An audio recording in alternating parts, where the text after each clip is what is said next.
Buenas tardes, jóvenes. Vamos a empezar. La clase anterior estuvimos con la práctica de laboratorio. Estuvimos trabajando parte de lo que es el taller número 5, que es soporte. De todos los ejercicios que estaban planteados, hicimos el más complejo, que es la parte de clonación y clonación, ¿verdad? Eso significa que hemos hecho la prueba de la copia de seguridad de discos completos, ¿ya? Tuvimos unos pequeños percances, eso quiero esclarecer ahora para que ya no tengan problemas cuando lo hagan en la práctica final, en el último examen, hay que dar evaluación de esto. Antes de comenzar, quisiera esclarecer el parcial de este miércoles, es del taller 1 al taller número 4. ¿Eso qué significa? Taller 1 es, bueno, eso es nada más una introducción a lo que es el ambiente Windows, los archivos de o los programas de configuración, etcétera, ¿ya? El taller 2, el uso de la máquina virtual, que ya lo hemos ensayado bastante. El taller 3, la instalación de un sistema operativo, ahí entran las prácticas que hicimos, ¿no? Instalación de Windows, Linux, los sistemas operativos duales. Hemos probado con 2 sistemas operativos, ¿verdad? Y luego viene el taller número 4, que también otra vez es similar al taller 1, porque la postinstalación es qué debo hacer después de instalar un sistema operativo. Y ahí venían algunos pasos que estaban relacionados con operaciones que aprendimos en el taller número 1. Eso significaba un poquito de configuración de escritorio, cuentas de usuario, revisión del panel de control, opciones de energía, a activar los puntos de recuperación, crear una imagen de sistema, etcétera, ¿no? Entonces, hasta ahí es nuestro siguiente parcial. Ahora, ¿cómo es el parcial en presencial? El día del examen, el que más se va a perjudicar de llegar tarde al examen es usted. ¿Listo? Entonces, si tú llegas tarde, te estás perjudicando porque seguramente he hecho una explicación que ya no la puedo repetir y pues te va a quitar tiempo también, porque ahora no solamente van a demostrarme que pueden hacerlo como en el laboratorio, sino me van a demostrar que lo saben hacer rápido, ¿sí? Entonces aquí el tiempo cuenta mucho, ¿ya? Ahora, el tiempo está medido exacto, ¿sí? Con un pequeño, bueno, de repente un anchito, que es el tiempo que yo tardo en hacer el check de lo que les he pedido hacer, ¿ya? El examen se avanza por etapas. Lo que pasa es que para hacer el segundo ejercicio necesito que esté hecho el primero. Para que esté hecho el tercer ejercicio necesito que esté el segundo, ¿sí? Entonces, por esa razón el examen es por etapas. Básicamente tiene la etapa de pre, inst y post instalación. Son las 3 etapas las que tengo que revisar, ¿ya? Y tienen que atender cuando yo les pido lo siguiente, les digo, hagan esta actividad y les digo, tienen tanto tiempo y si terminan antes de ese tiempo, avisen, para que yo vaya y de una vez se lo tiquee. Luego les doy la segunda instructiva para avanzar a la segunda parte del examen y nuevamente les digo, ¿no? Tienen tanto tiempo y si tienes antes, me avisas. A veces pasa que se cuelga la máquina, no te responde, entonces es buena idea ir grabando lo que vamos haciendo en nuestro trabajo. ¿Listo? Entonces el proyecto o el examen se revisa en línea. Hacen, revisan. Un poquito similar a los laboratorios que hemos hecho. La diferencia es de que ahora necesito que lo hagan a tiempo y no pueden andarle consultando a nadie, ¿no? Cada uno hace su examen de manera individual. ¿Listo? Recuerden que este es el segundo parcial y en teoría es el más importante porque lleva los talleres, que es en realidad la esencia de lo que es la materia, ¿ya? Entonces, ¿cuántas etapas van a haber? 3. Tenemos medido desde las 13:45, 14:45, 15:45. Son las 3 etapas, ¿ya? Pero cada etapa no lleva 1 hora, lleva máximo de media hora. Y esa media hora que resta, lo que hago yo es revisar o hacer el check para que no se vayan atrasando. Quiero esclarecer algo. Cuando yo ya pasé tu asiento, ¿sí?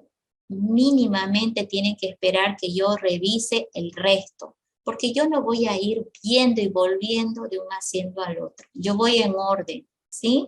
Empiezo adelante y llego atrás, o empiezo atrás y llego adelante, ¿sí? Voy cruzando. Entonces, no hagan eso que a veces hacen de, revíseme, apúrese.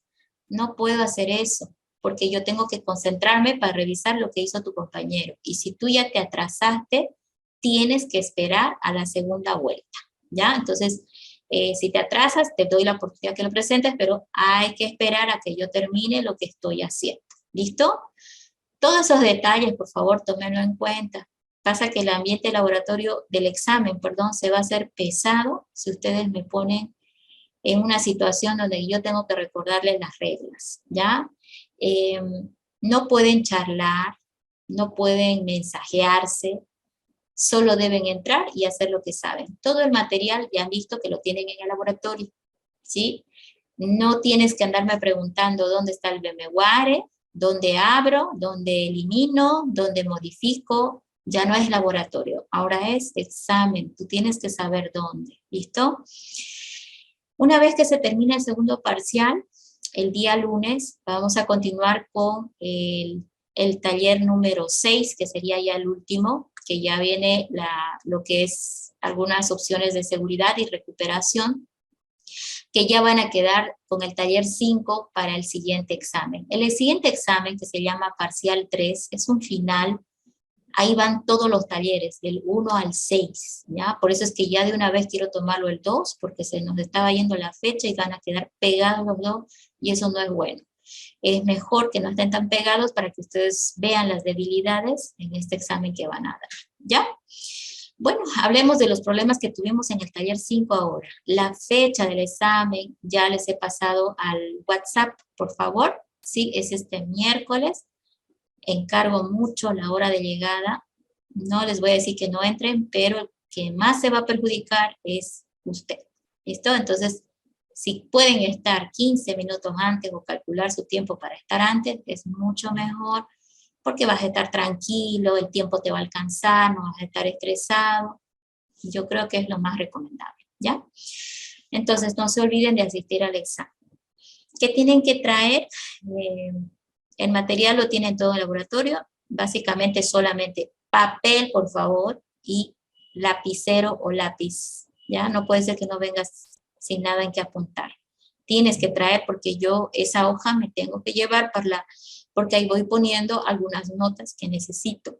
Entonces, sí o sí tienes que tener ese papelito, aunque sea en blanco, una hojita con tu papel, lapicero para anotar lo que voy a pedir o para que yo pueda registrar algunas cosas. ¿Listo?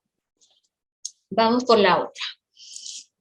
El examen, en realidad, tú no tienes que escribir ninguna respuesta. Las respuestas se hacen en la máquina y ahí donde las reviso yo. Sin embargo, a veces yo quiero anotar algunas notas respecto a tu evaluación, entonces a veces te pido que me pases tu hojita. ¿Listo? Eso para esclarecer. En el taller 5 tuvimos problemas con clonecilla, un poquito extraños, pero bueno, aquí hice unas notas para que tomemos en cuenta y los registren y los revisen, ¿ok?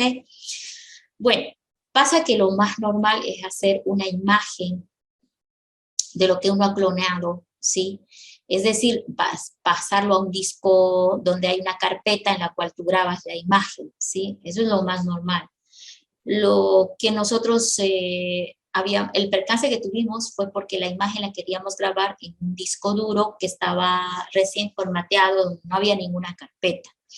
Entonces ahora estoy poniendo acá en la nota aclarativa de que al momento de grabar la imagen, acuérdense que la imagen es una carpeta con un montón de archivos comprimidos, ¿sí? En un disco, debemos recordar que el disco tiene que tener ya una carpeta destino. Ahora, si esa carpeta de destino aparece como solo lectura, es un problema más que todo del Windows, ¿no? El Windows 10 los crea así. ¿Por qué?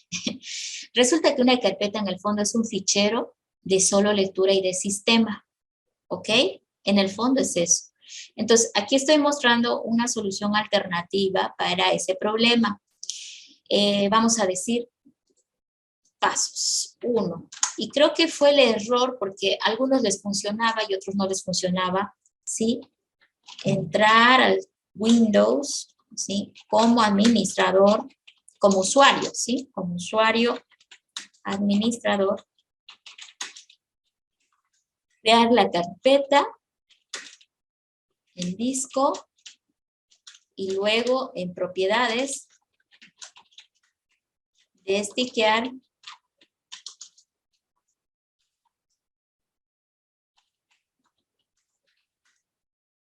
el solo lectura. ¿Ok? Entonces, esa sería una opción, la que hicimos, a muchos no les funcionó y en teoría esto es porque no estaban como administrador y por eso no les dejaba. Otra solución es abrir este programa que se llama CMD, ¿sí? Miren mi pantalla, botón derecho, ejecutar como administrador, ¿sí?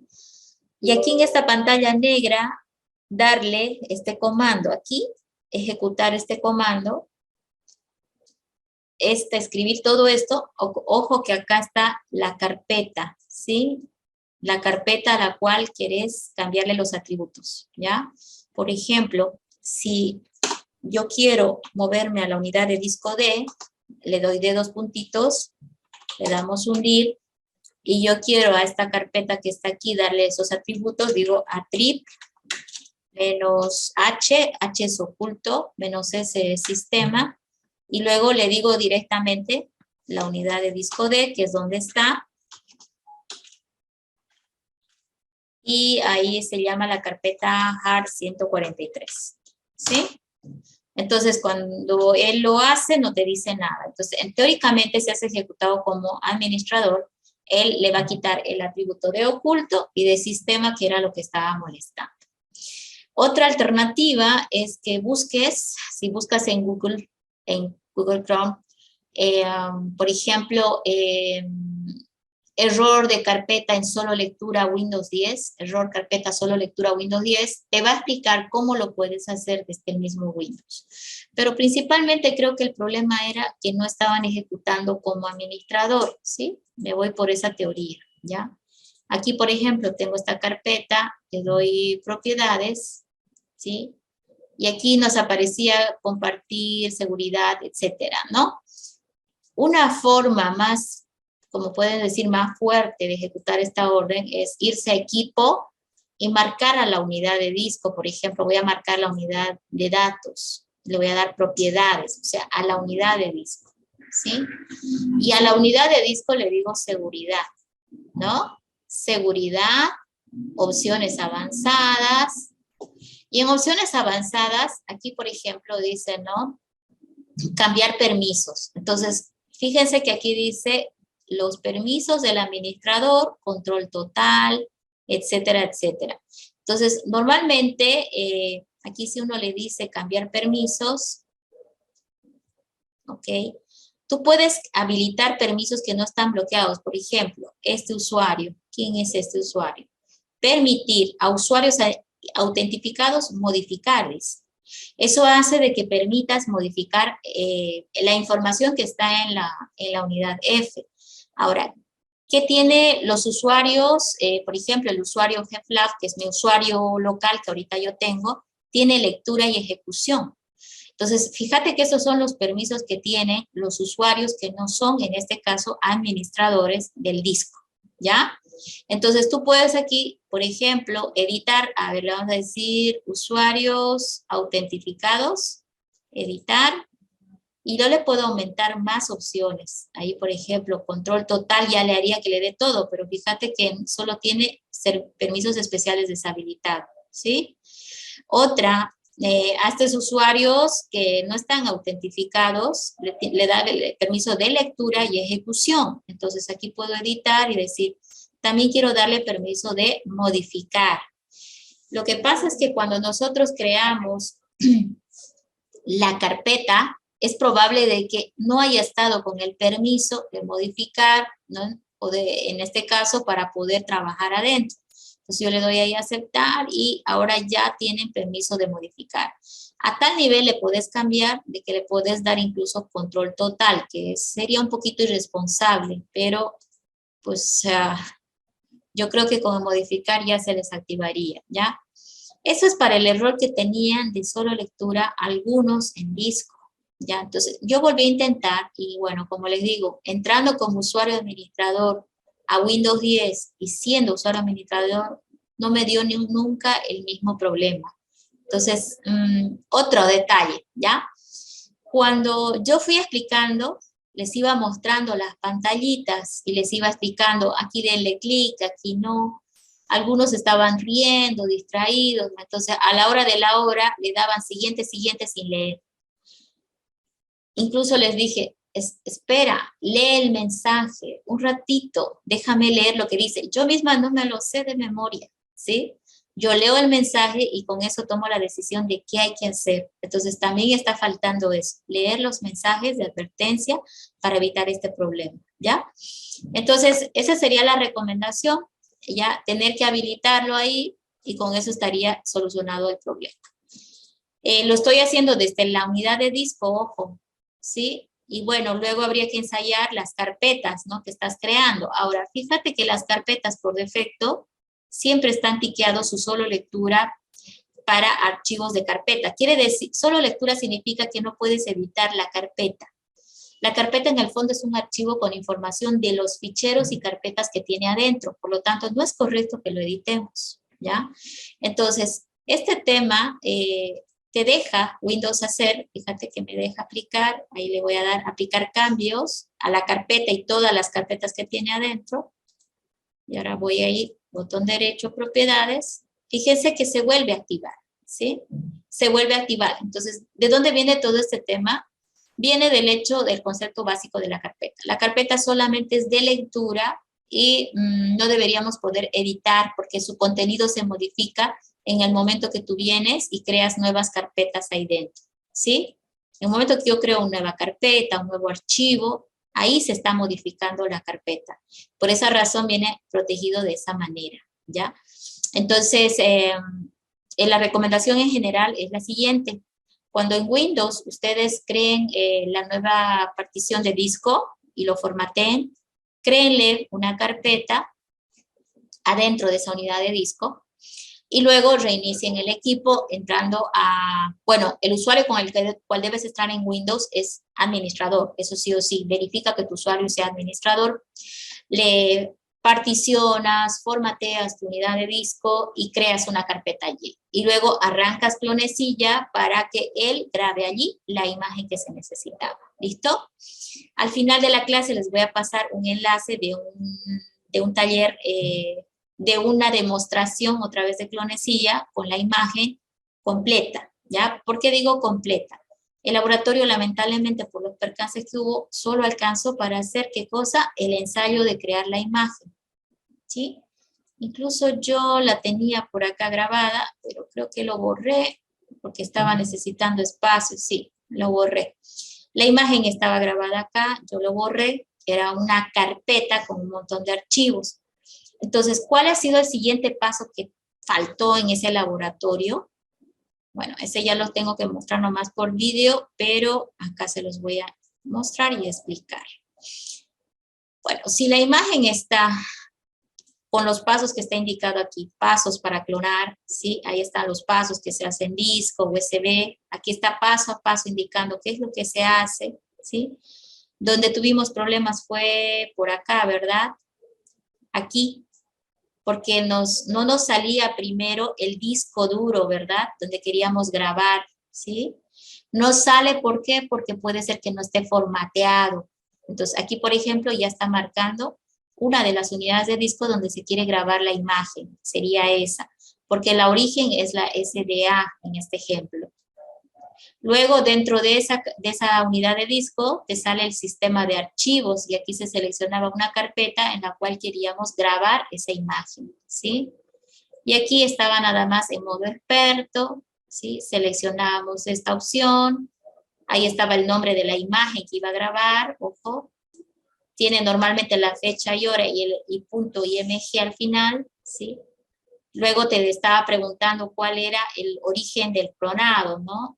¿Cuál es el que quieres clonar? Bueno, por defecto te marcaba uno, pero con espacio podías marcar el disco que queríamos clonar.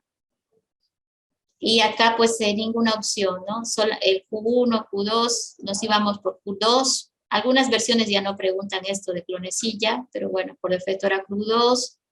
Y acá les dije no toquemos nada, está como está. Y finalmente ya nos preguntaba la confirmación para que empiece a hacer la compresión, porque en realidad la imagen es una carpeta con archivos comprimidos, y ahí me estaba indicando el modo de compresión, que era el Z1. Están preguntando por el tamaño de bloque, que era 4096. Y bueno, aquí ya preguntaba por la revisión, si queríamos hacer una revisión o comprobación. Y con esto confirmamos que vamos a hacer una comprobación de la imagen grabada. ¿Qué significa eso? Que una vez que él termine de grabar la imagen, va a revisar si no tiene algún error. Si el disco duro destino está bien, no tiene errores, nunca hay error, pero lo más recomendable es decir que lo revise. Porque la imagen, así como cuando comprimes algo puede tener errores, la imagen también se puede crear con errores. Entonces es mejor indicarle al software que una vez creada la imagen, vaya y la revise si está todo ok. Y pues luego nos preguntaba por el tema de cómo si iba a cifrar la imagen. El cifrado significa como un enmascaramiento, ¿sí? No lo he cifrado porque, bueno, era un sistema operativo, no había nada que hacer.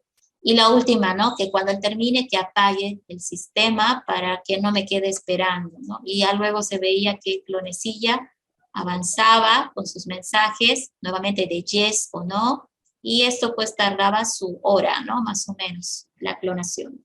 Ese sería lo que se hizo en el laboratorio, ¿ya? ¿Qué toca después? ¿Para qué hicimos la imagen? Para luego ir a otro equipo y restaurar la copia. ¿Se acuerdan que eso sí lo hicimos en laboratorio? La primera prueba que hicieron fueron de disco a disco, ¿no? Agarraron el disco que tenía Windows y le dijeron a Clonecilla que lo querían clonar a un disco duro destino. Eso era de disco a disco la clonación.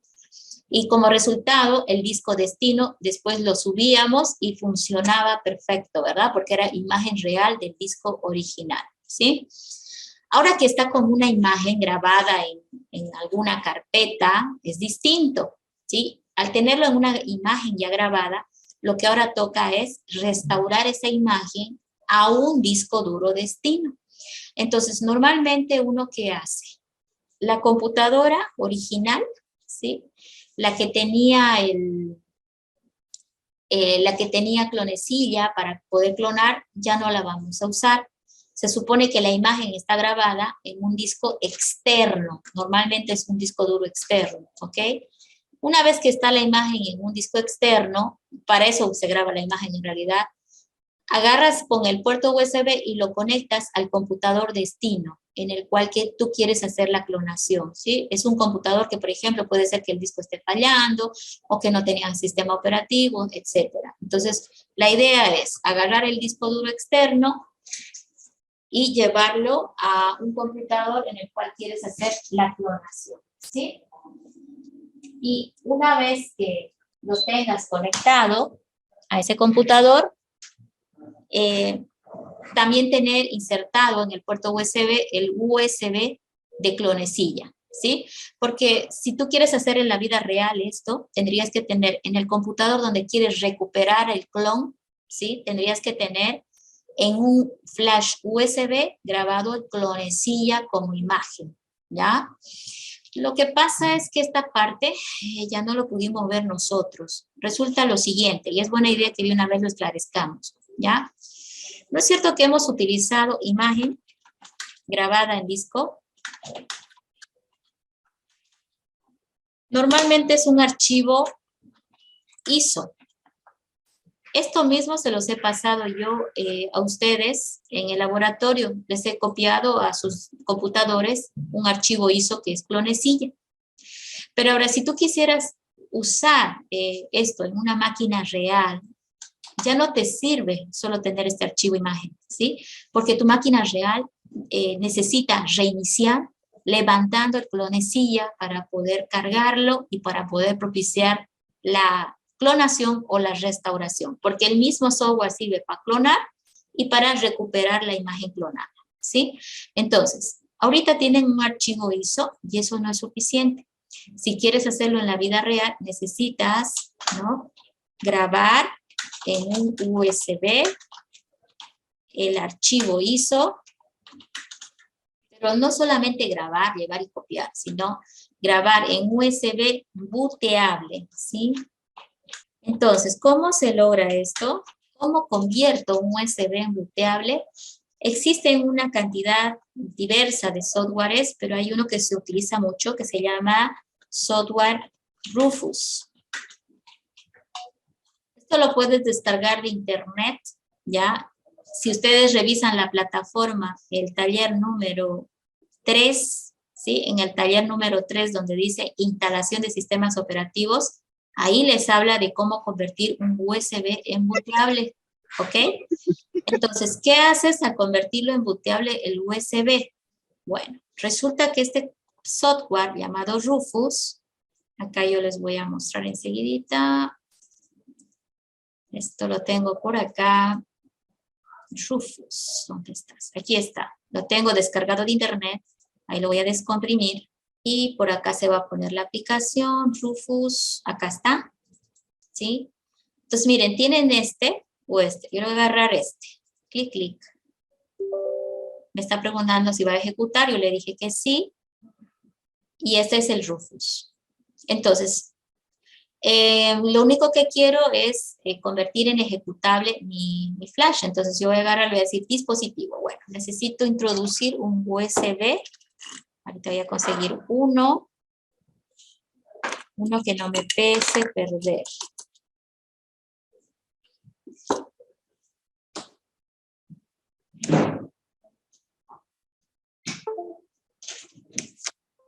He introducido un USB. Ahí está el USB, fíjense. Él lo ha reconocido en la lista. Es un USB de 4 GB. Y ahora me está diciendo qué tipo de partición va a ser. Bueno, esto tiene que ver con el sistema operativo. Si mi equipo tiene un sistema Wi-Fi, yo le puedo decir GPT Wi-Fi directamente, ¿sí? Acuérdense del MBR, el GPT, bueno, voy a decir GPT Wi-Fi. ¿Por qué? Porque mi sistema está de repente levantando tipo Wi-Fi. Ahora, si mi equipo está con modo BIOS antigua, tendría que decirle MBR, ¿sí? Entonces, no, me voy a ir por esta, que es la más común hoy en día. El sistema de archivos es cómo lo va a formatear el USB. FAT32 está bien. Esta es la etiqueta. Por ejemplo, aquí le podría poner clonecilla, ¿sí? Y acá viene lo más importante. Tengo que decirle la imagen ISO. O sea, tengo que ir a buscar la imagen ISO para poderlo cargar. Vamos a ver. Clonecilla tiene que estar por aquí. No recuerdo dónde lo he puesto, pero déjenme ubicarlo un segundo. Bueno, voy a tener que ubicarlo con la lupa. Soporte, disco. Aquí está, Clonecilla con Z. Entonces, estas son dos versiones, ¿no? Si tu sistema está a 64, le das este, si no, este otro, ¿no? 64 es el más común. Entonces, le das ahí. Y ya estuvo. La siguiente vez, cuando yo le dé empezar, él va a formatear mi flash y va a cargar la imagen ISO de clonecilla en ese USB. ¿Listo?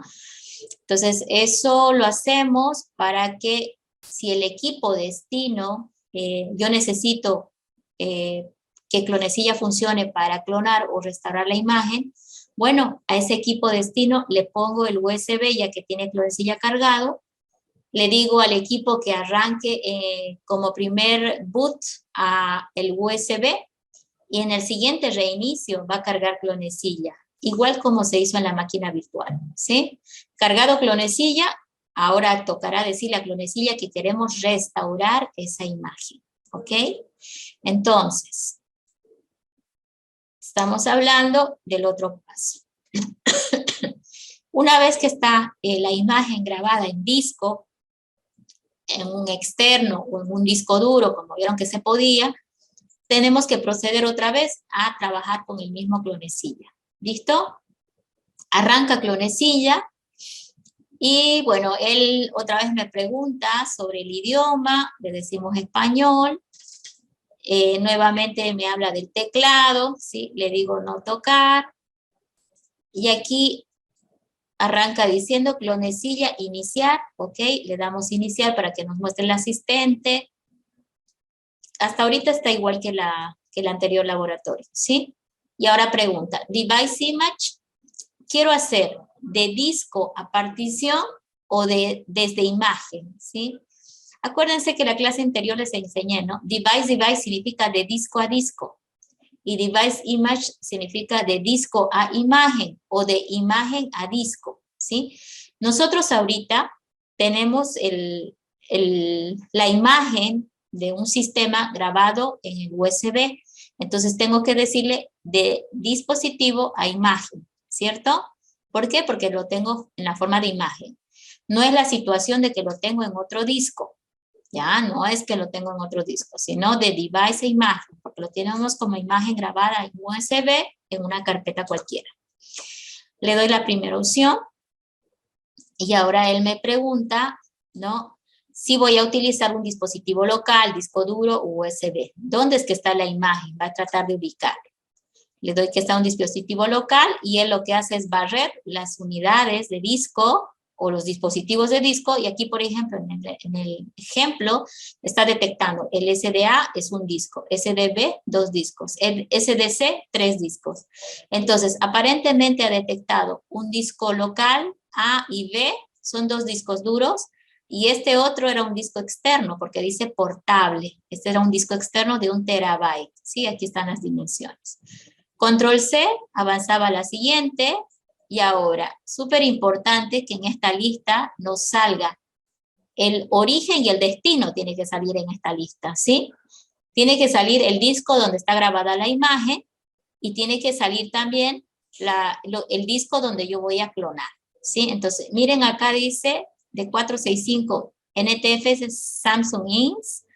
portable SDC1. Entonces, fíjate que yo debo de haber sabido de que mi imagen está grabada en una de estas particiones. Ahorita se marcó esta partición, le da OK, y ahora me está mostrando las carpetas que tiene esa partición.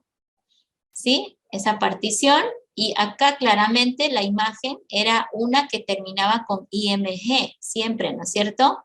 Y aparte uno se da cuenta por el nombre de la carpeta donde está la imagen, tiene la fecha del día. Marcamos la imagen, le damos Done, va y lo reconoce, pide Enter, y luego acá con esta otra ventana nos dice, ¿no? Clonecilla es un software libre, Ahora, me está preguntando qué queremos hacer. Quiero restaurar imagen a disco. Antiguamente, ¿qué decíamos? Guardar. ¿Sí? Pero ahora le vamos a decir restaurar la imagen a un disco local. La imagen que le hemos seleccionado hace un momento, acuérdense, esta la va a restaurar a un disco local. Entonces, Restore Disk, esa es la opción que hay que darle. Y una vez que le damos esa opción, nuevamente me va a pedir la confirmación del archivo imagen, le doy el OK. Y ahora dice, elija el destino, ¿a dónde lo vas a grabar? Entonces, fíjate que ahora me está mostrando los otros 2 discos y no el C. Acuérdense que el C era donde estaba grabada la imagen. Obviamente no voy a grabar encima, ¿no? Entonces, aquí me permite seleccionar uno de estos 2 discos. Le puedo decir el B, en este caso. Otra vez las opciones, como siempre, lo mismo. Fíjense que esto era lo mismo que me pedía cuando clonábamos. Recuerden, teníamos una opción Q2 que nosotros le teníamos que tiquear, pero acá cuando ya estamos queriendo recuperar una imagen, no le tiqueamos absolutamente nada. Todo lo dejamos como está, ¿sí? Avanzamos al siguiente. Y luego hay esta pregunta que nos hace al momento de volver a cargar la imagen. Dice, use la tabla de particiones de la imagen. Sí o sí hay que darle esa opción. Eso hace de que el disco destino sea realmente una calca del disco origen, ¿ya? Porque tiene hasta la misma tabla de particiones de la imagen. La tabla de particiones es la estructura del sistema de archivos. Es donde está la información de qué carpetas, ficheros tienes dentro de esa unidad de disco, ¿ya? O partición.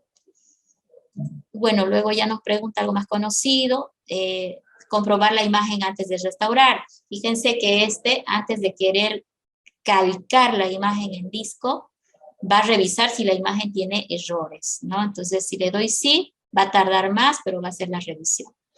Ya con eso comienza el proceso de restaurado de imagen, que va a tardar pues su hora también, dependiendo del tamaño de disco, ¿no?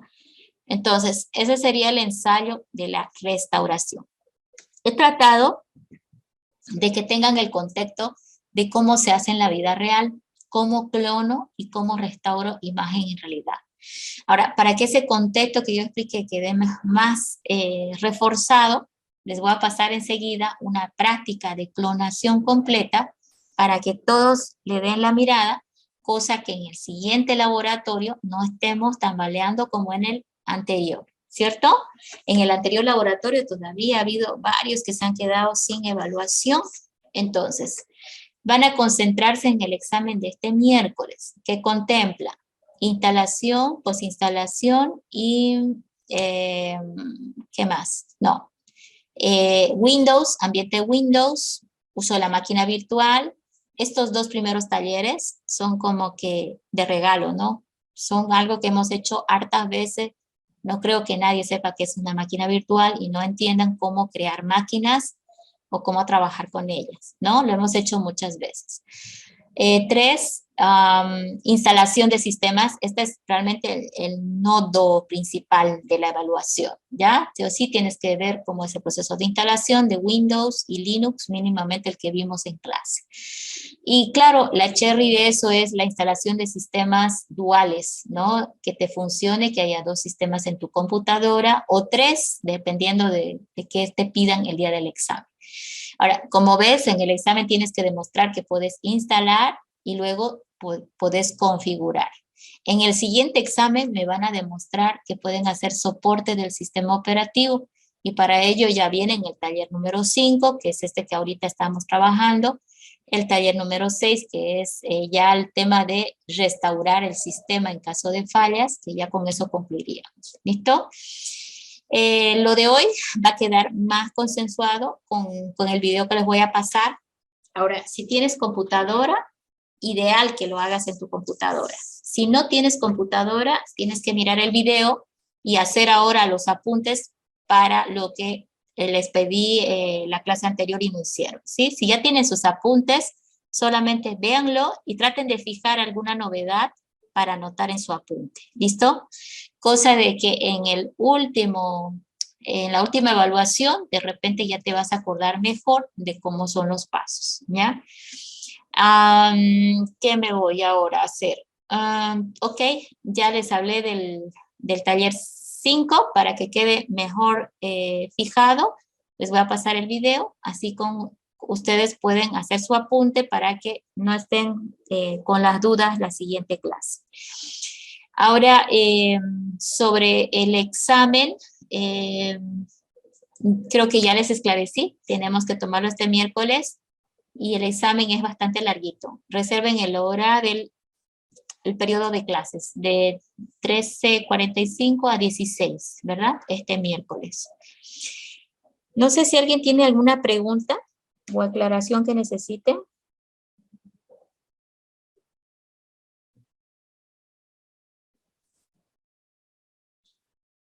¿Nadie, jóvenes? A ver, voy a aumentar el volumen, me escucho bien. Ahora sí. Inge, yo tengo una pregunta. Sí.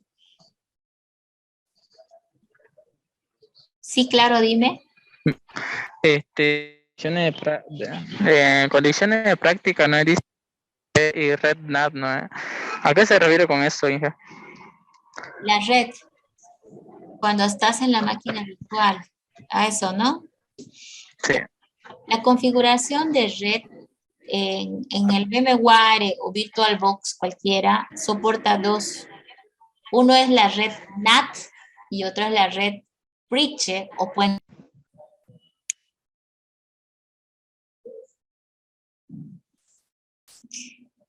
Ok, se cortó, jóvenes. Voy a volver a compartir pantalla. Me estaba preguntando el compañero sobre la red NAT y yo les estaba esclareciendo de que la VMware o VirtualBox soportan dos configuraciones en el tipo de red. La que uso con ustedes normalmente es NAT, ¿sí? Es esta.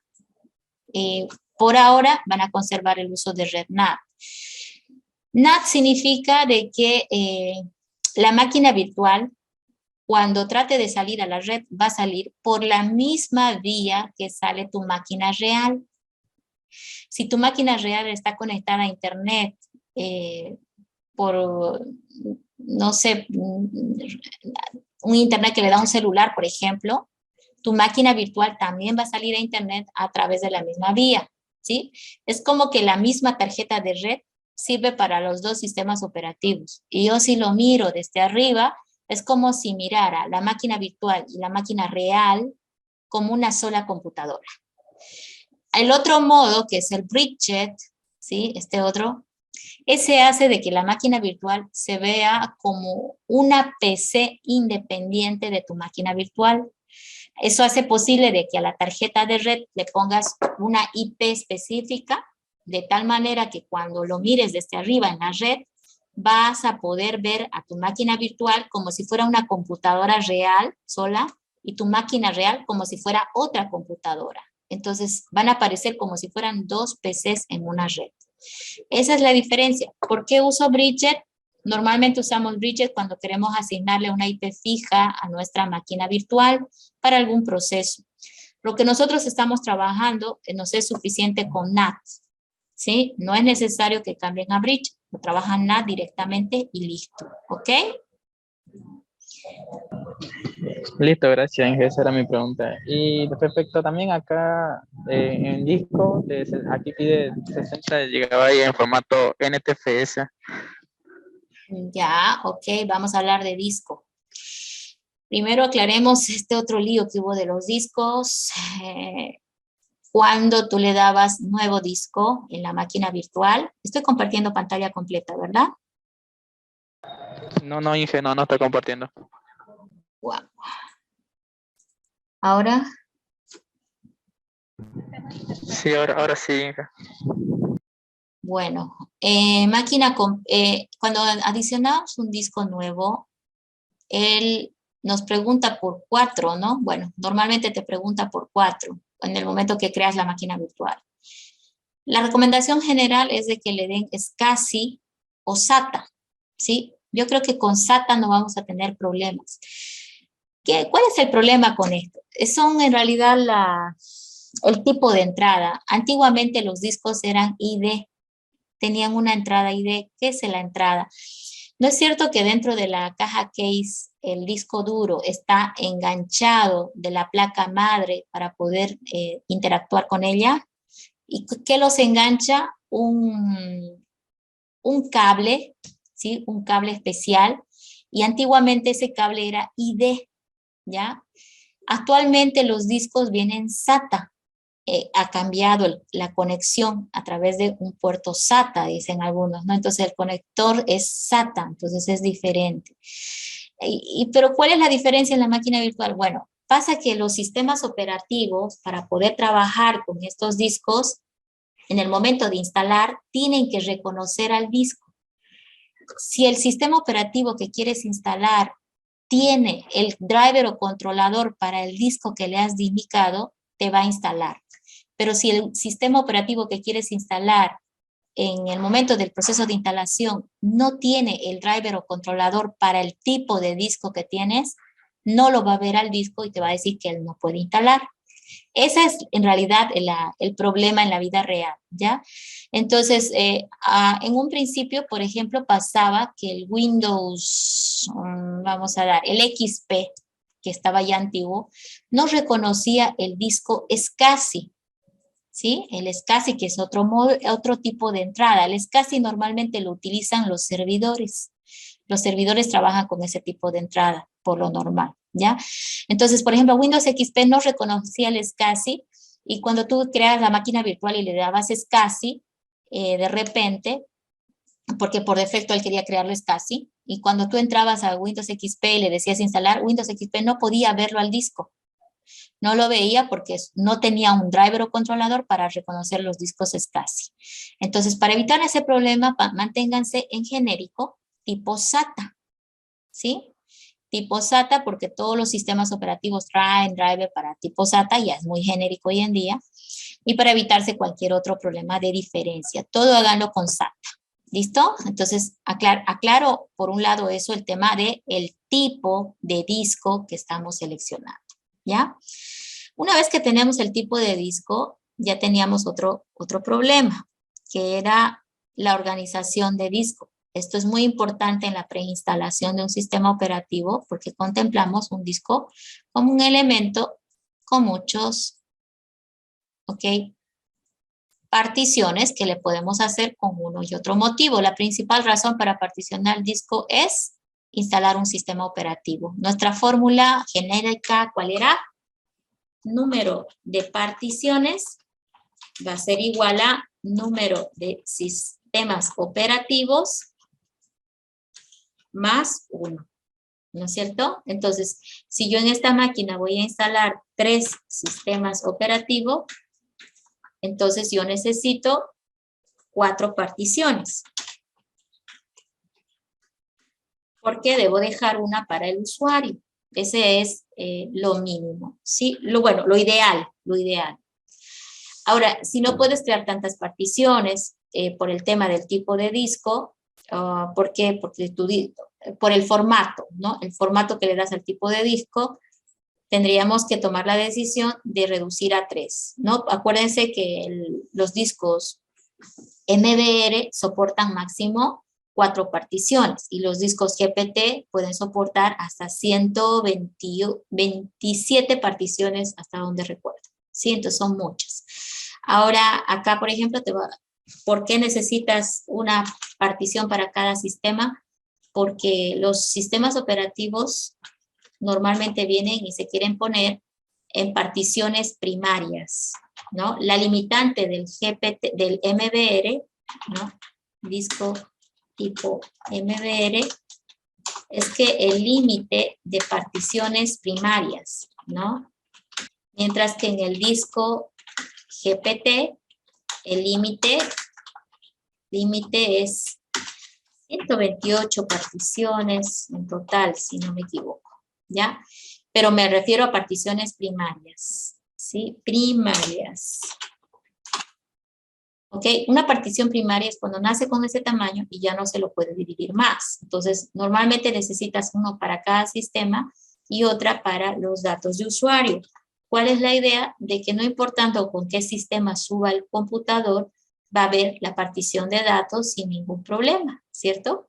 Va a ser accesible desde cualquier sistema operativo. Esa sería la ventaja, ¿cierto? Inge, no está compartiendo lo que escribe. Ya, la pizarra no lo compartí ahora. ¿Ok? ¿Ya lo ven? ¿Ya se ve, jóvenes? Sí, la Sigue pantalla estando. congelada de equipo ingeniera, donde el Fedora se quedó congelado. Ahora Mm, sí. es un problema del Zoom y mi mouse. Ya. Entonces, aquí estoy mostrando que por cada sistema va a ir una partición, porque es lo que normalmente un sistema quiere hacer. Se quiere poner en particiones primarias. Ahora, el caso de Linux es muy especial, ¿no? Porque Linux maneja otro tipo de formatos en sus particiones y Linux no tiene problema, por cierto, en meterse en una partición extendida, ¿sí? Bueno, en el fondo, mi disco hoy en día, actualmente, va a ser GPT. O sea, ya es muy raro el computador en el cual vas a trabajar con MBR. Tu disco hoy en día va a ser GPT, no vas a tener limitantes de particiones primarias, los sistemas se van a pegar de ahí sin ningún problema, ¿sí? Entonces, pero es para los discos cuyo formato de partición se lo mandó a tipo de GPT, ¿ya? Discos tipo GPT, eso sería la definición. Ahora, el otro tipo, que es el antiguo, es el MBR. Es este que está acá. Ahora, ¿por qué hablo de disco GPT y MBR? ¿Por qué no le hago todo MBR? Bueno, este GPT te soporta los BIOS actuales. Las BIOS actuales son tipo UEFI, ¿no? Entonces, si tu BIOS es EFI, por supuesto que lo puedes dejar el disco en GPT. Pero si tu BIOS no es UEFI, no puedes utilizar disco GPT. El MBR en el fondo, el disco MBR, fue uno de los primeros que apareció y se utiliza con las BIOS antiguas, ¿ya? Entonces, esto de acá se refiere a BIOS, no UEFI. Tiene que ser BIOS. Le pongo antiguo, así como una notita nomás, para que no recuerden la diferencia, ¿no? Es que esto ya viene en el firmware, ¿no? De tu PC, entonces no puedes cambiar el UEFI. Si vino UEFI, lo usas. Si no vino UEFI, tienes que usar el BIOS antiguo y el disco tiene que ser MBR. Y aquí ya viene la limitante de las particiones primarias, ¿no? Entonces, como hay esa limitante de cuántas particiones primarias puedes crear, pues hay el problema ahora de cómo hago, ¿no? Pero lo que yo les recomendé que fue, crean acá un window, por ejemplo, partición primaria, acá el otro window, y dejando las cosas así, y todo esto lo dejan libre, ¿no? Incluso, como soporta 4, podrías arriesgarte y ahí poner la partición de datos de usuario. No me acuerdo bien de este tema, cómo ensayamos en la práctica, pero si no me equivoco era así. Y dejaban esto sin tocar. ¿Quién iba a tocar esta partición? El otro sistema operativo. ¿Quién era el otro sistema operativo? Linux. Es que Linux, en las versiones modernas, a partir de 34 para arriba, cuando ve que la partición sobrante ya es la límite para trabajar, automáticamente aquí crea otro formato, no nos dice, pero él crea otro formato. ¿Y qué formato? Bueno, ese formato que él crea le permite aquí meter unidades lógicas, ¿sí? Entonces es como que crea lo que llamamos nosotros unidades lógicas, porque Linux no trabaja en una partición. Linux necesita, acuérdense, su swap, su memoria virtual, la swap, necesita la boot, necesita la root, ¿no? Entonces va a necesitar algunas particiones que en el fondo para nosotros sería como ver particiones o unidades lógicas. Él solito se mete ahí, ¿no?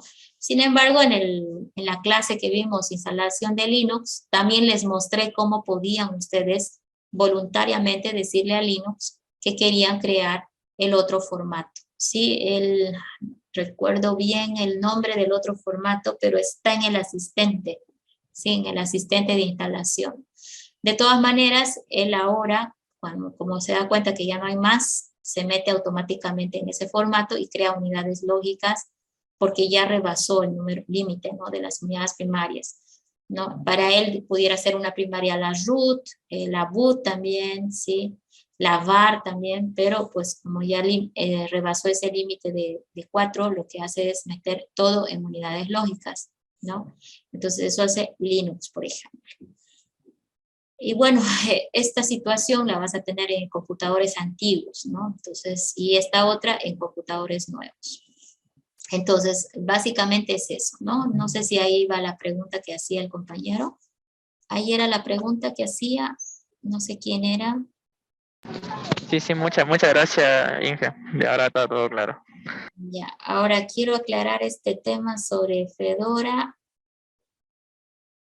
Sí, no, la verdad que se me fue de la memoria el formato que él utiliza, es que es diferente, no es estándar. ¿Te acuerdas que hablaba de particionamiento estándar?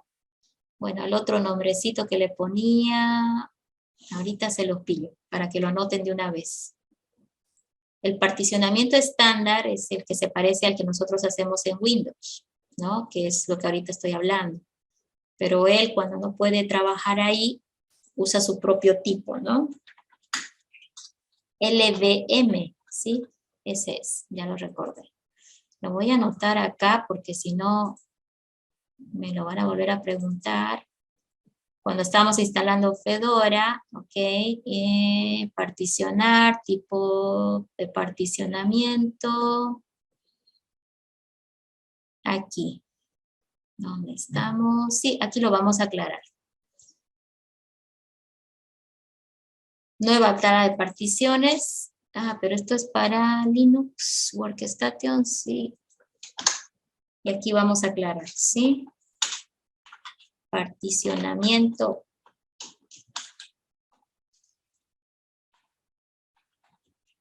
Estándar, ¿no? Y el otro es particionamiento LVM. Este es para que se instale en unidades lógicas. De todas maneras, por suerte ahora en las versiones nuevas, cuando él detecta que no puede, automáticamente se pone en LVM, como vieron seguramente en la práctica, y no me avisa. Y yo me doy cuenta cuando voy a revisar el tipo de particionamiento que le hizo. Se nota que es LVM porque en la gráfica de Linux, cuando entras al sistema operativo, en el escritorio, y a la lupa le dices disk, para que busque disco, cuando Fedora te muestra el disco, te muestra algo muy particular, ¿no? Por ejemplo, te dice que este es disco y te hace una especie de seccionamiento, ¿no? Te dice acá, este es NTFS, el NTFS, todavía no he llegado a esa explicación, el NTFS es el formato, ¿sí? Voy a compartir toda la pantalla para que me deje hacer esto.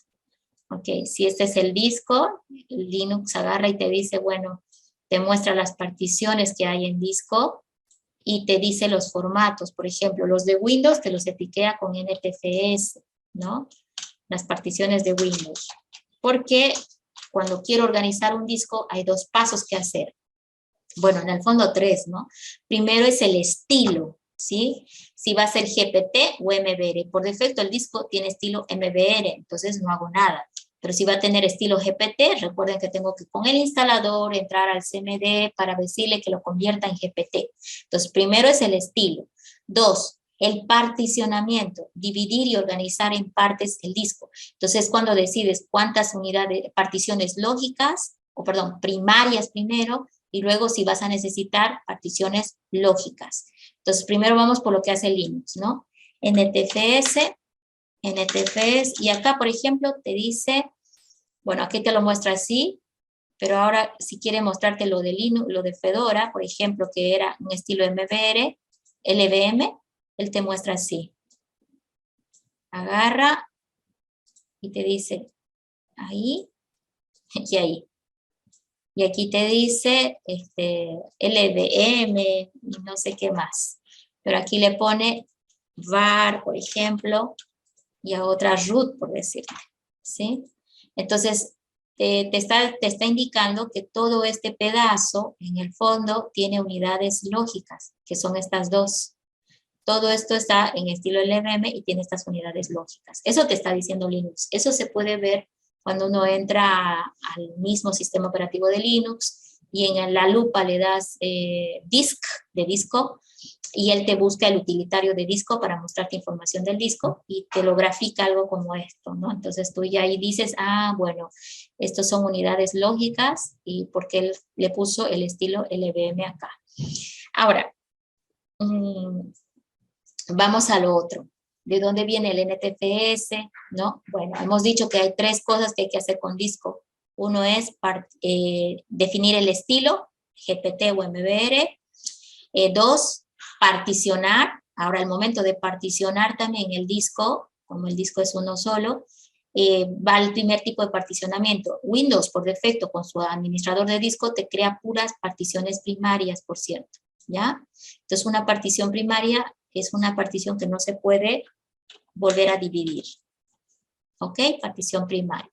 Y bueno, puedes crear más de una partición primaria, ahí va otra. Sin embargo, en el MBR tienes un límite, ¿no? Que ya no puedes crear más particiones. Ok, aquí estoy simulando crear varias particiones. Ahora, existen otros utilitarios de manejo de disco, ¿ya? Por ejemplo, el ESAUS, vamos a ver si lo tengo por acá. Hay utilitarios como el ESAUS. Ah, no lo tengo, disk. No, no lo tengo el que quería mostrar. Lo vamos a mostrar en el proceso de soporte de restauración y reparación. Ahí se los voy a mostrar. ¿Listo? Bueno, pero está, ¿no? En el taller de soporte, cuando les pasé el video donde están todos los procesos de soporte, ahí seguramente está el utilitario de disco. Esos programas no solo te crean particiones primarias, son capaces de crearte otra partición que se llama también extendida. Y esa es una partición que se puede dividir. Es una partición que soporta dividir en las que tú quieras. Entonces, el amarillo le llamamos partición extendida y a estos le llamamos partición primaria. ¿Ya? Entonces, primaria y a esto le llamamos partición extendida. La partición extendida tiene la ventaja de que se puede dividir ahora en lo que llamamos nosotros unidades lógicas. ¿Ya? Entonces, Linux en su LVM hizo esto. En realidad creó una partición extendida y ahí metió sus en unidades lógicas. Entonces, hasta ahí llega el segundo paso, ¿no? Otra vez repito, viene primero el estilo de disco, GPT-MBR. 2, viene el particionamiento del disco. ¿Por qué particionan? Por organización y por seguridad. Organización de las cosas, seguridad de los sistemas. Es que si te atacan una partición de disco, por lo menos queda la otra partición sin el ataque, ¿no? De virus, etcétera. Normalmente los ataques vienen al sistema operativo. Entonces, normalmente es buena idea separar los datos de usuario del sistema operativo y de ahí mi insistencia en siempre tener una partición solo para datos de usuario adicional, ¿sí? No es buena idea que el usuario tenga sus datos dentro de la partición del sistema y las particiones primarias normalmente es para el sistema operativo. Ahora, la partición extendida tiene la ventaja de que aumenta el número de particiones en disco, pero no es idéntica a la primaria, ¿ya? Sin embargo, la unidad lógica es válida también para instalar algunos sistemas operativos como Linux, ¿ya? Windows, sería una buena idea revisar. Antiguamente no se podía, los Windows requerían que sí o sí se instalen en particiones primarias. Creo que eso me falta revisar en la literatura, lo voy a ver y se los comparto la siguiente semana, ¿ya? Si no me equivoco, deben conservar ese concepto, ¿no? De partición primaria obligatoriamente. Bueno, pero lo aclaramos luego. Ahora, si ya están particionados, no se pueden usar todavía las particiones porque le falta el paso 3, formateo de unidades de disco. Cada partición primaria o unidad lógica debe ser formateada, ¿ya? ¿Qué es el formato? El formato le va a dar posibilidad a la unidad de poder grabar o leer información allí. Mientras no lo formates, no se puede grabar nada ni leer nada allí. Acuérdate que cuando instalas Windows, creas la partición y luego él te dice, tiene un botoncito de darle formato. El formato que utiliza Windows son los NTFS. Por eso el instalador solamente te activa NTFS. Los Windows siempre se instalan en formatos NTFS, ¿ya? Entonces, cada sistema operativo tiene su propio formato. Windows trabaja con NTFS. Linux trabaja con el estilo, ¿quién se acuerda cuál es? El formato de disco que le da Linux. ¿Quién se acuerda? Extendido 4, ese es el más común que trabaja Linux, ¿ya? Macintosh es otro computador y tiene su iOS, ¿no? Su propio sistema operativo. Ese sistema operativo maneja su propio formato de sistema de archivos. El iOS utiliza no recuerdo el iOS. Denme un segundo, ahorita les voy a mostrar la tabla. Hay una tabla que tengo para todo esto. Vamos a guardar esto un segundito. Nos va a ser útil para el repaso general. Les voy a mostrar los formatos porque es buena idea que ustedes conozcan. Se van a encontrar con equipos, no solamente con Windows, sino también de seguro con sistemas como Macintosh.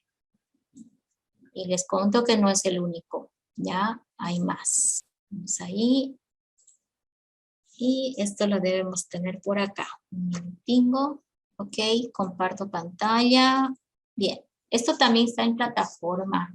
Lo que tienen que hacer sí o sí antes del examen es entrar a la plataforma.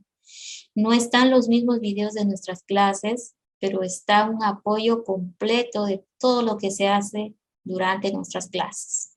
Está con la parte escrita y digital, ¿no? Video y para descargar el archivo. Miren, Windows, a partir del Windows 7 para adelante, empezó a utilizar el NTFS, que es el formato que actualmente utiliza Microsoft para todos sus Windows, ¿ya? Ubuntu, Fedora, utilizan el extendido 4, ¿sí? La Mac OS se va por el High, ¿sí? El High File System, ¿sí? Heuristical, ¿sí? Heuristical File System. Yo le digo High, pero es Heuristical File System, ¿ok? Sistema de archivos heurístico, sistema de archivos jerárquico. El HFS es muy similar al extendido 4 de Linux y al NTFS, ¿sí? Pero es muy propio de Macintosh. Los Unix son otros sistemas operativos, utilizan por ejemplo el Journal File System, el JFS2 por ejemplo, que ese es otro. Entonces, cuando agarramos a una partición, la tenemos que formatear. Ahora, ¿a qué formato le vamos a poner? Depende de qué sistema operativo le vas a cargar. Si vas a cargar Windows, tiene que ser NTFS. Si vas a cargarle Linux, tiene que ser extendido 4. Si vas a cargarle un iOS, tiene que ser un HFS, ¿ya? Entonces, esa es la importancia del formato a las particiones de disco, ¿ya? Entonces, igual esto está en plataforma, el concepto que estoy repasando ahorita sobre el tema de los discos, están en plataforma.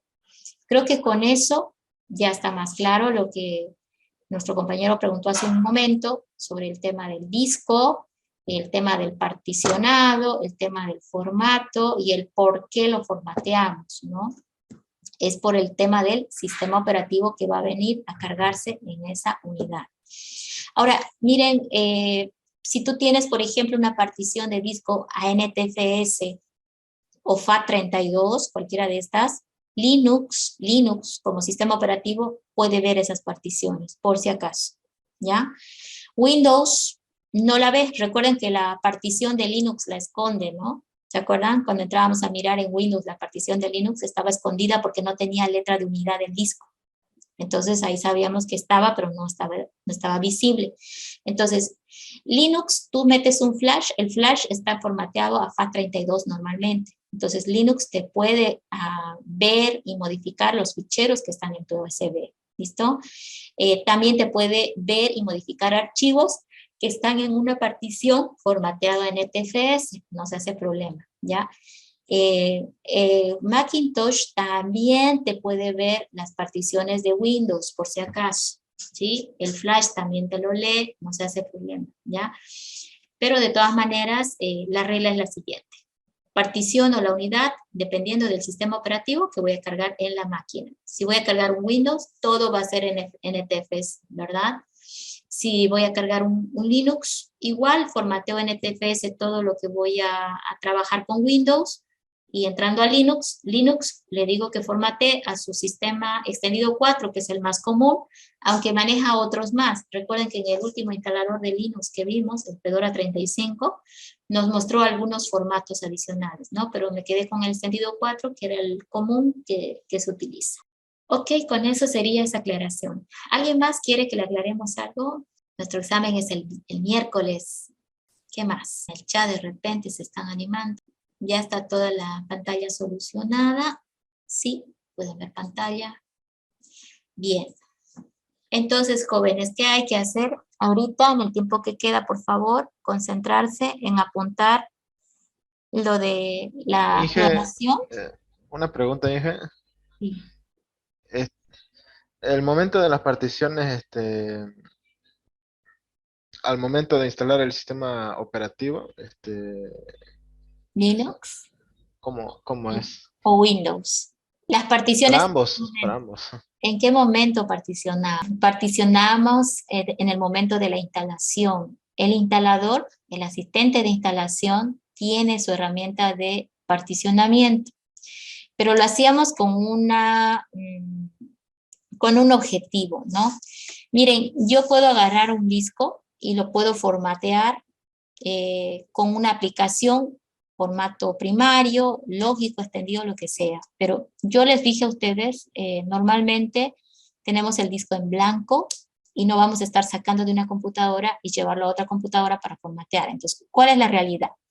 El disco está en la computadora y yo arranco el instalador de Windows. El instalador de Windows, mediante su asistente, en algún momento detecta el disco duro o los discos que tiene la PC y te hace la pregunta que organices el disco. Te permite particionar, por un lado, acuérdense que definíamos los tamaños, ¿no? Ese es otro punto importante cuando vamos a instalar, hay que determinar de qué tamaño va a ser cada sistema operativo, hay que dimensionar, ¿no? Si voy a tener un sistema y datos, bueno, yo le doy 60% al sistema y 40% a datos.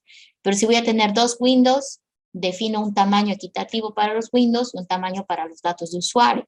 Ahora, si voy a meter Fedora también por ahí, le doy un tamaño a Fedora, no muy grande porque no lo ocupo mucho, y le doy más grande a Windows y un tamañito a datos, ¿no? Entonces, en el momento de instalar el Windows, yo ya tengo que tener buena idea del tamaño que le voy a asignar, porque el instalador te va a preguntar. Si tú no le respondes y le das siguiente sin darte cuenta, él usa todo el disco duro con una sola partición, ¿sí? Una partición que ya no se puede luego dividir más. Entonces, tener cuidado con eso. Entonces, la respuesta a la pregunta es, particionamos en el momento de instalar el sistema operativo.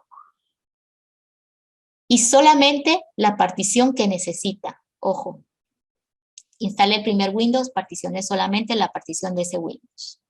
Luego entré al Windows y vi, necesitaba crear otra partición para el otro Windows, lo podía hacer, pero también al instalar el segundo Windows, podía él decirle que particione esa unidad que faltaba, ¿no? Y cosa que Fedora también se encargaba, o Linux se encargaba de particionar su propio espacio, ¿no? Entonces, cuando uso el asistente para particionar, solo creo la partición que necesito en ese momento para instalar el sistema. ¿Listo? Es lo más recomendable. Bueno, entonces ahora con esa aclaración más, esto significa que está haciendo falta entrar a la plataforma, jóvenes. Miren, ahorita vamos a intentar entrar por acá. Aquí tengo la plataforma. Ahorita están en la parte de talleres. El examen es de los talleres. Aquí no están entrando, ¿sí? Ahí está 1, 2, 3, todo está tal cual lo estamos viendo conmigo ahorita, solo que está en la plataforma. Entonces, ¿están teniendo dudas sobre la instalación? Hay que venir acá. ¿Qué hay que hacer antes de instalar un sistema? Ahí está explicando. Hay videos de 2 minutos, 3 minutos, pero aquí está la parte escrita. ¿Sí? Instalar un Windows 8, ¿qué se hace? ¿Sí? Instalar un Windows 10, la práctica de 2 sistemas operativos en discos GPT, ¿sí? Etcétera. O sea, ustedes van viendo qué es lo que necesitan practicar. Aquí hay 5 prácticas de lo que se pudo hacer, ¿ya? Entonces, de estas prácticas nosotros hemos hecho 3, ¿no? Y luego tenés también otro taller, ok, retrocedes a talleres, puedes ir a mirar, por ejemplo, el taller 5 de soporte, ¿sí? Ahí está hablando de la clonación, de la restauración. Aquí está faltando mucho lo de ustedes, ¿ok? En el tema de clonación, por ejemplo, aquí está la parte escrita que les mostraba hace un momentito, el documento escrito, ¿no? Y acá está un video explicando en función a ese documento. Restaurar imagen de clonada, también está el documento y aquí está el video, ¿sí? Entonces, por ejemplo, se los voy a pasar ahora. No, la anterior clase se los pasé. Y aquí les voy a pasar hoy la práctica de clonación, que es esta otra. Era una práctica completa de la clonación, ¿sí? Que se hizo con sus compañeros. En realidad es un video que está tratando de enmarcarse en el proceso exacto de lo que es clonación, a diferencia de este otro, que estaba mirando todo el proceso de soporte, que no era solamente clonación, había más de clonación, ¿no? Entonces, esto se los paso hoy. ¿Por qué? Porque hay que tomar apuntes, ¿no? Porque algunas ventanas les confunden, algunos pasos se pierden, ¿ya? Entonces hay que tomar apunte para irlo agarrando, fijando y no estar como en el anterior laboratorio, perdidos en el mapa, ¿ya? Porque no saben ni dónde darle clic. Entonces, eso es un problema de no haber hecho las prácticas antes del laboratorio.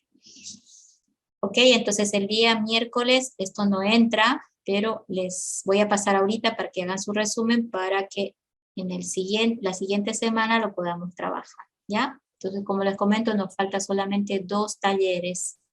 Entonces, de esto es el examen. ¿Ya? Tienen que sentarse ya nomás a ponerse las pilas del taller 1 al taller 4, donde lo más importante son el 3 y el 4. ¿Sí? Estos 2 de acá. Ahora, sin embargo, si a mí me preguntaran, yo digo, bueno, el taller 1 es de conocimientos básicos que ya sé cuánto debieron dominar. La máquina virtual lo hemos visto en clases muchas veces en el laboratorio. La posinstalación es nada más usar lo que vi en el taller 1, pero aplicado a qué debo hacer cuando ya termine de instalar el sistema. Entonces, básicamente aquí está, aquí es donde deben concentrarse ustedes, ¿no? El trabajo en el instalación, ¿ya? Bueno, con eso creo que ya concluimos hoy. No sé si alguien tiene alguna pregunta. Inge, respecto al taller, está ahí uno que dice nombre de equipo. ¿Nombre de equipo, perdón? No te entendí. No sé, ¿alguien me pudiera explicar qué es lo que preguntó el compañero? Nombre de equipo, le entendí.